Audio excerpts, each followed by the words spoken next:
کہ آپ توحید کی بات کریں تو کوئی آپ کو کہہ دیں گے یہ اہل حدیث اور دیوبندی ہو گیا.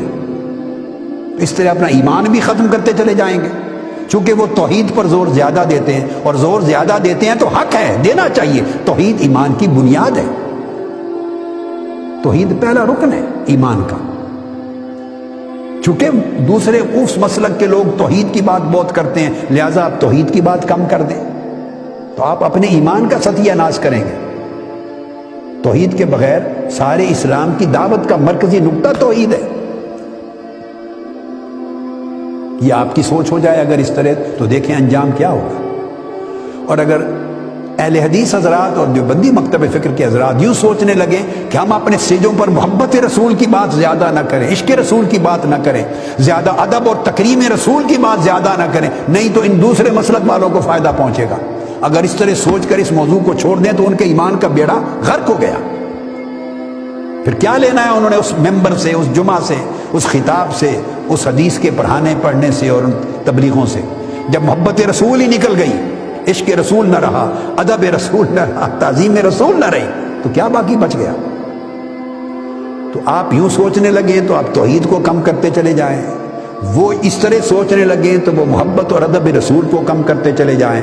اور پھر اس طرف کے سارے لوگ اہل سنت ہیں جتنے اہل حدیث، یہ سارے کے سارے اہل بیت کا نام اس لیے نہ لیں کہ شیعہ حضرات کو موقف کو فائدہ پہنچے گا یا لوگ تمہیں شیعہ کہیں گے، تو آپ اپنے ایمان کا بیڑا غرق کر رہے ہیں. بڑی بدقسمتی، چونکہ سوسائٹی انتہاؤں کی طرف جا رہی ہے، اعتدال کا راستہ ہم چھوڑتے جا رہے ہیں. اور ایسا ہوتا ہے جب سوسائٹی میں عقیدے، مسلک صف بندی کا شکار ہو جاتے ہیں، متقابل ہو جاتے ہیں، آمنے سامنے کھڑے ہو جاتے ہیں، اور لوگ اپنے اپنے عقیدے اور مسلک میں یا اتنے متعصب ہو جاتے ہیں یا ایک دوسرے کے خلاف اتنے انتہا پسند ہو جاتے ہیں، اور صف بندی عقیدہ اور مسلک کی بنیاد پہ نمایاں ہو جاتی ہے جس سوسائٹی میں، تو پھر ہر ایک عقیدہ اور مسلک کا کوئی شعار ہوتا ہے، خاص علامت ہوتی ہے. ہر عقیدے اور مسلک کے لوگ کسی ایک نقطے پر خاص طور پہ ایمفسائز کرتے ہیں، وہ ان کا نیوکلیس ہوتا ہے. کسی ایک عقیدے میں، مسلک میں اور اہل مسلک میں، ان کے پیروکاروں میں نیوکلیس ہوتا ہے، خاص علامت، خاص سمٹم ہوتی ہے، وہ پورا زور اس پہ لگاتے ہیں. اور آپ کو دوسرا عقیدہ رکھنے کی وجہ سے ان سے اختلاف ہے، لہٰذا ان کی ہر بات سے اختلاف کرنا آپ اپنے اوپر واجب کر لیتے ہیں، خواہ وہ حصہ حق کیوں نہ ہو. اسی طرح دوسرا گھر کرتا ہے کہ آپ کے عقیدہ اور مسلک میں ایک بات نمایاں ہو گئی، زیادہ اجاگر ہو گئی، آپ اس کو زیادہ ایمفسائز کرنے لگ گئے، علامت بن گئی، آپ کی پہچان بن گئی، تو جس نے آپ سے اختلاف کرنا ہے وہ پھر آپ کی ہر بات سے اختلاف کرنا اپنے اوپر واجب سمجھتا ہے. یہاں تک آپ سمجھ گئے. پھر اس سے آگے خطرناک بات کیا ہوئی؟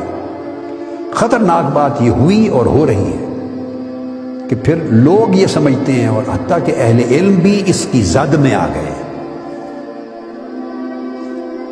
اس کا شکار ہو گئے، اس تعصب کا، اس نادانی کا، اور اس صف بندی اور دھڑے بندی اور فرقہ پرستی کی بری فضا کا شکار ہوئے. دانستہ یا نادانستہ، جان بوجھ کر نہیں، نادانستگی میں ہو رہا ہے.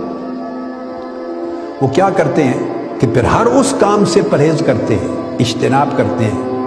وہ سمجھتے ہیں اگر ہم نے یہ کام کیا جو شیعہ کر رہے ہیں، اگر ہم نے یہ کام کیا جو دیوبندی حضرات کر رہے ہیں، دیوبندی سمجھتے اگر ہم نے یہ کام کیا جو بریلوی کہلانے والے اہل سنت وہ کر رہے ہیں، اگر ہم نے یہ کام کیا جو اہل حدیث مکتب فکر کے لوگ کہہ رہے ہیں، وہ سمجھتے ہیں اہل حدیث حضرات کہ اگر ہم نے یہ بات کہی زور دے کر جو اہل سنت حضرات یا اہل تشیع حضرات کہہ رہے ہیں، ہر ایک دوسرے کے بارے میں.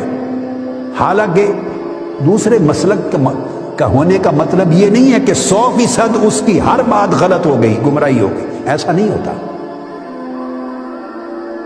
ہر ایک کے یہاں کچھ چیزیں درست ہوتی ہیں، کچھ غلط ہوتی ہیں، کچھ میں مبالغہ کر دیتے ہیں لوگ، کچھ میں تفرید کر دیتے ہیں، کچھ میں افراد کر دیتے ہیں، کچھ میں حد سے آگے بڑھ جاتے ہیں، کچھ میں حد سے گھٹ جاتے ہیں. یہ پلس مائنس ہر کوئی کرتا رہتا ہے.